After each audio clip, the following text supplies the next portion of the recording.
So good to have you all here on a beautiful Wednesday. I hope you're all well wherever you're coming from around the world. Now, we all love being the bearers of great news, but the bad news is the one that we always kind of cringe about. We're like, oh, do I have to? We try and procrastinate. We're always trying to push it off because it's uncomfortable, really, really uncomfortable. And for most of us, we're human beings and we've got a big heart and we don't want to ruin the relationship. We don't want to affect someone else and be in a position where there's bad and ill feelings. And that's really challenging. So today we're going to look at just a couple of ways that we can soften the blow, so to speak, but also be able to teach you a technique that allows you to present bad news in a way that separates the person from the problem. How do we separate the person and the problem? And that's really the key when it comes to presenting bad news effectively. So what I would like to know first is I'd love you to pop into the chat right now. What is some bad news that you get to present at work? You either have presented or maybe even know that you've got coming up soon. What types of things do you present in your workspace that is bad news that you're like, oh, I don't want to do this? Pop them in the chat. Hotel renovations, unable to hold events. I think Chloe may have shared that with me. Telling staff we had to close during COVID. Yes, that was a big one, wasn't it? All the not fun stuff, performance management, redundancies, missed project deadlines, last minute cancellations, getting low numbers off target, not at work, but when people don't make selection for a team. Yeah, 100%. Telling the staff I've had to close my shop front. Oh, that's really tough, both personally and for them. Yeah, who's had to fire someone? Anyone had to fire someone in their time? That's not fun either, right? So that's one where you've got to tell someone that their paycheck is not coming next week. So a real challenge. I'd like to know from you, what are your challenges when you do deliver bad news? What do you find happens for you? Getting a little bit personal here. How do you respond when you're about to deliver bad news, and what do you find challenging? So Vikas, anxiety, physical stress, we get the breathless, feel bad for the other person, anxious, nah, very good, keep them coming, guilty, get nervous. What is actually happening to you when you are delivering that bad news? Is there anything that sort of comes through as well? How to explain the outcome, pressure to make experience as good as it can be. Yeah, these are all really, really good.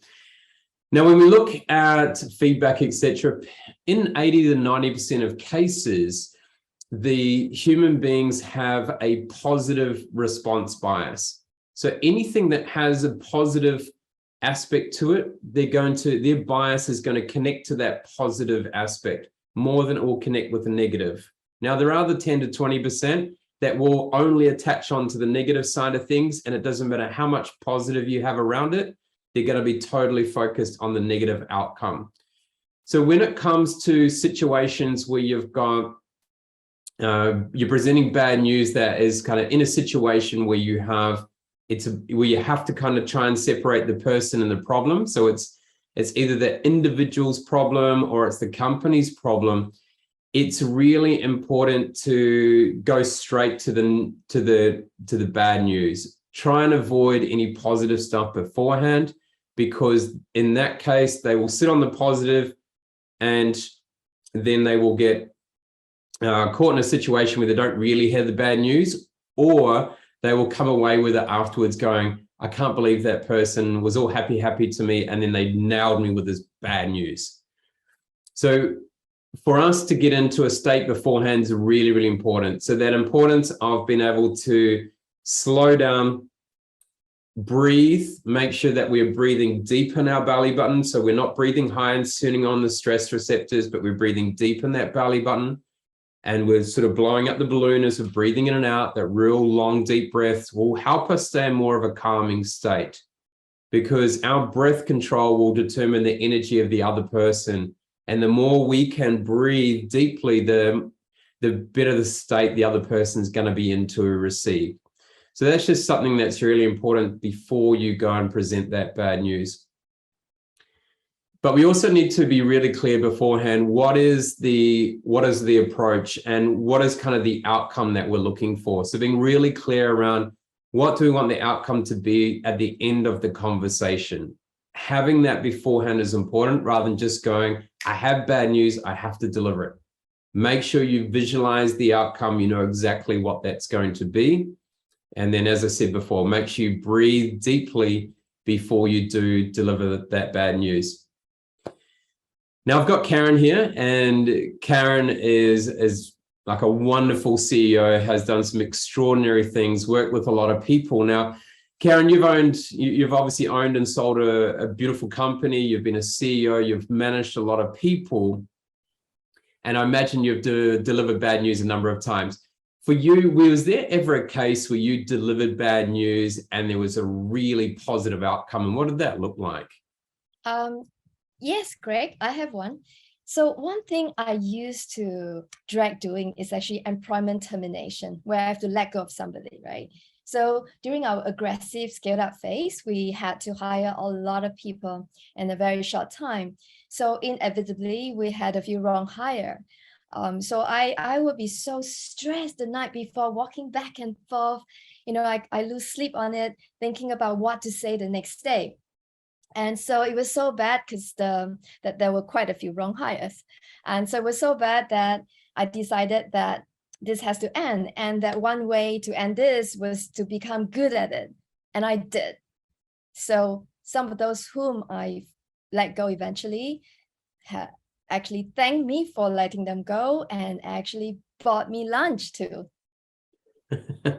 How's that if you can deliver bad news and the person you've just fired actually buys you the lunch? Now, that's a pretty good outcome, I think, if you can get into that position.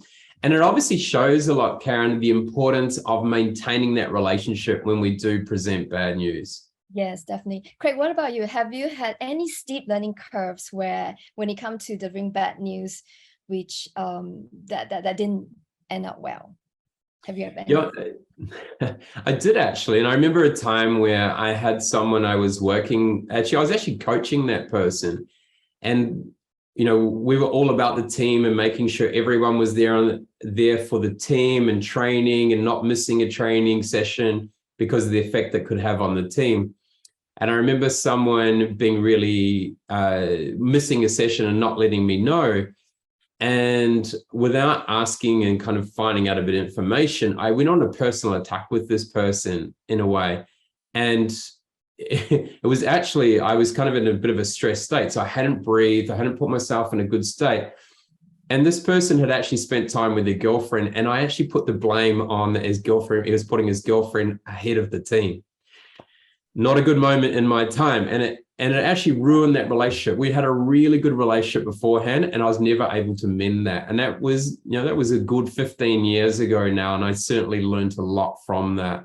And especially now knowing the techniques that you can use to present bad news or discuss something that may be affecting someone can be done in a better way. Yeah, that's a big learning. It certainly was. And it still makes me cringe when I think about it. So we have these moments where we've got to present bad news. And so today we're going to look at a technique that you can apply in a situation where you do have to present bad news. And it's a really powerful communication technique. So Karen, I'd love to hear a little bit more about this technique that you can use to present bad news. Great, thanks, Craig.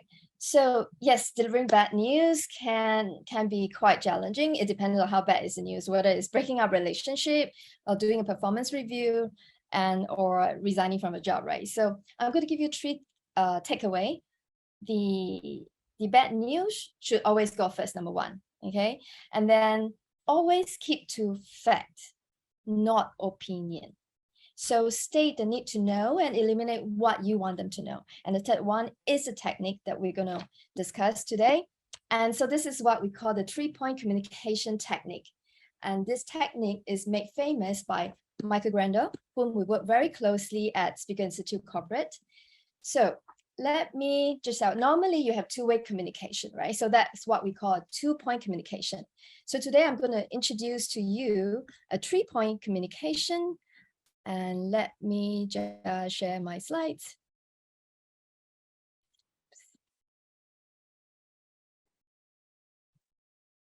And so while Karen's doing that, I want you to think about your two-point communication being when you're connecting with them eye to eye. So when you're looking at someone directly, your two-point communication. Yeah, so 2-point.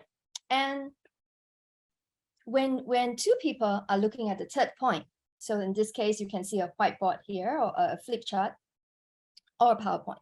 So then this is a third point. So when you have a third point, it becomes a three-point communication. Now this point separates the content from the relationship.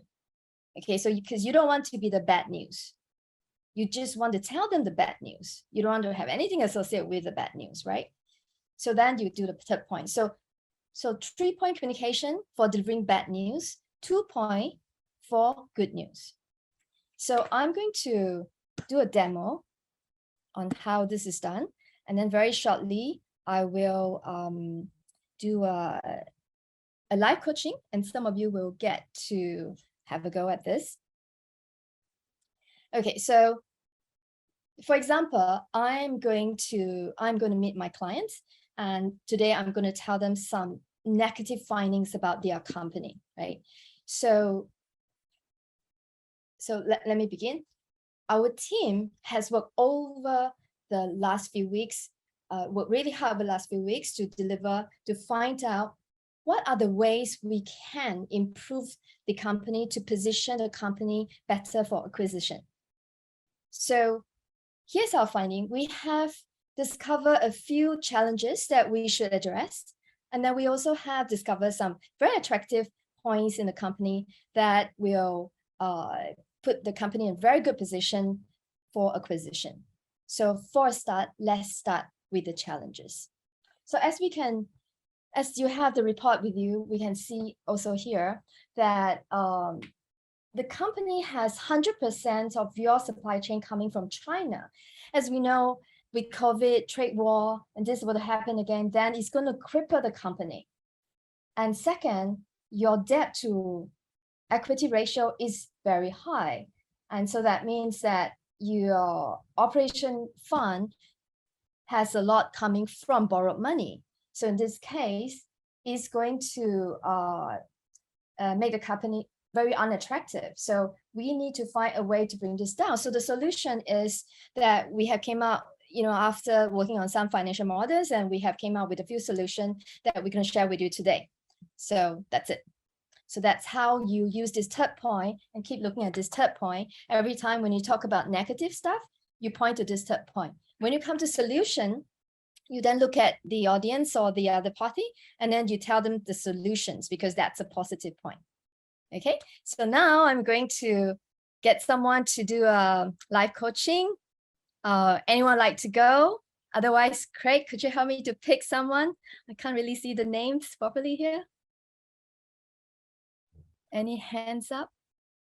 Yeah, if you want to pop your hand up, if you'd like to have a go at this, this is a real good opportunity. Getting live coaching. Karen probably charges around $2,500 an hour for live coaching.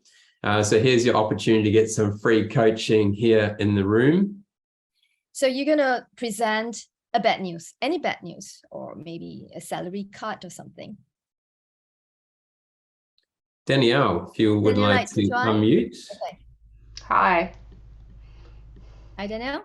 All right. So what would you like to present? Do you have something in mind? Yes, I have to basically terminate a staff member. Okay, great. Would you like to start? Yes. Okay. So do you want to do it how I would normally do it, or now that I've learned your technique? The new technique. The new technique. Okay. So where's my notes here? Okay. So hello. Thank you for coming in. I have some bad news for you. Unfortunately, your position has been made redundant, and we no longer have a place for you in the company. Wait. So you would need a third point. Where would you like your third point to be? So we do the 3-point communication. So, Yep. So let's say you want to hold up. Okay. So maybe let's position the third point first. So two of us going to talk, right? So do you have a third point? I'm sorry, I'm not quite sure what you mean. So we are having a 2-point communication, and then Point, yes. you introduce a third point, yeah? Okay, let's try again. Okay, so unfortunately your position has been made redundant and we no longer have a place for you in the company.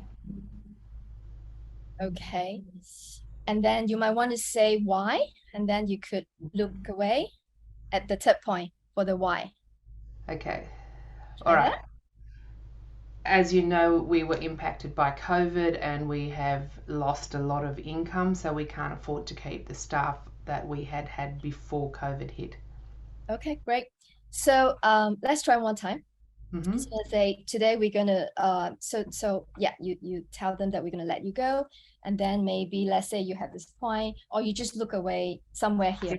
So I find that looking down it's a bit difficult. So it makes it look like maybe you're not confident to look at the person. So you look at maybe the third point. It's like, so as you know that our company has dramatically affected by the company, and you know we went through the various stuff that we think we should keep to help us survive, and therefore blah blah blah, something like that. So like kind of bad news, and then so therefore unfortunately we had to let go of few, and then you're one of them, and then you look at him or her and continue. So use the third point like that. Gotcha. Try one more time. Yeah. Nice. Hi, thanks for coming in. As you know, we've been really impacted by COVID and the income from the business has dropped a lot. And unfortunately, we have needed to make some decisions about staffing, and we're not able to keep all the staff, and you are one of the people that we are going to need to let go. Okay. So how do you feel? Down. Yeah. Yeah, you're one of them that we have to let go, and right? Mm-hmm. So yeah, excellent. Thank you very much. Thank you. Yeah. So in your 3-point communication, basically sometimes it's also a judgment call. Like if you have a few informations that's negative, you can look at it longer. And when you talk about when you're done with it, and then you do have to turn your eye to that person you're talking to after that as well, right? So yeah. The third point of communication, you're focusing on something external like the page rather than the person. Is that right? Yeah, something, yes. So the third point could be a paper, could be a spot. Let's say you're having lunch. So you could pick a spot and you said, you know, when I look at your performance over the last let's say it's a performance review, last 2 years, and this are the 3 area. However, I think this is how we can work it through. And then you start looking at the person. So it's the negative content that you want to put away, because the third point separates yourself from the content that is negative. So then you can keep the relationship. Yep, that makes sense. Thank you. Thank you. Over to you, Craig. All right, excellent. Thanks very much there. So thank you very much, Danielle. I really appreciate you coming off the screen there. I'm just going to remove your spotlight now so we can bring you back to everyone on the screen. So just a couple of things there to recap that. So when you are connecting with the person, you can look at them eye to eye, but as soon as you go to bad news, you must keep your eyes fully on that spot. And it's really hard because we have all been taught to do eye-to-eye contact with people. But when we shift into bad news, we've got to take it away so we can separate the problem from the person. But the whole time you're sharing the bad news, keep your eyes on that third point, whether it be a phone, whether it be a clipboard, whether it be a flip chart, whether it be a whiteboard, whether it be a screen up on the wall. If you're doing it in person, if you're doing it online, you can get them to look at the slide and make sure that you're looking away from the camera lens when you're sharing it. So that's a really good way to do it when you are online. Yeah, and you can even get them to print stuff out as well. Yes, Fiona, you've got a question. Now, just a comment, actually, because I've done this bit of training with Michael Grinder. So when you have the third point, this becomes the authority. So it's not coming from you being the bearer of bad news. This is the bearer of bad news. So you're delivering this. So it becomes professional, not personal. Yeah, 100%. Yeah, it's separating that from there. And you look at really good doctors, and most doctors do this when they've got to share bad news. They'll have a flip chart or a piece of paper on the table, and they will be looking at that and referencing to something on that piece of paper when they're speaking with you. The doctors and medical teams that you may have met that you feel a little bit impersonal is generally when they're putting bad news directly to you in that space. The other thing I want to share is as far as terminating an employee is concerned. So I like to separate the performance from the individual. So you are terminating a poor performance, but not an individual.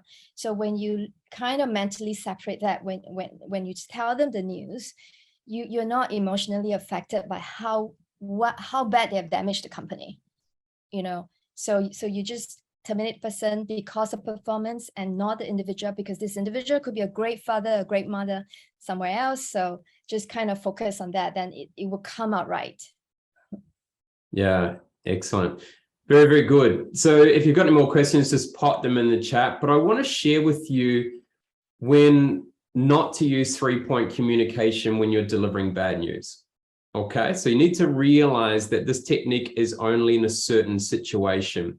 So the only time you use 3-point communication in bad news is when the receiver is is involved in either as an individual or as part of a team in regards to the problem or the bad news.